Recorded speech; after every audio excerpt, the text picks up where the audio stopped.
Nën kontraktorët e aeroportit të Vlorës të firmës Mapco, të cilët presin një përgjigje për mbylljen e punimeve në kantier, edhe gjatë ditës së sotme kanë qëndruar sërish përpara hyrjes së kantierit të ndërtimit. Kjo është dita e 5 radhës siç ata kërkojnë të hyjnë në kantier për të marrë mjete dhe materialet e tyre të punës.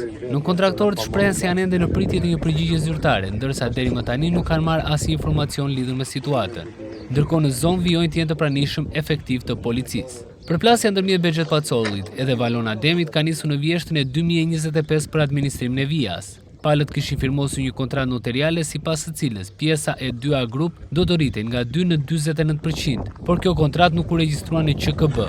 2A Group ju drejtoi gjykatës e cila bllokoi veprimtarinë e Mapco në asamble. Një tjetër pikë është kontrata e kredisë prej 100 milionë eurosh që Mapco ka marrë nga fondi Delfos.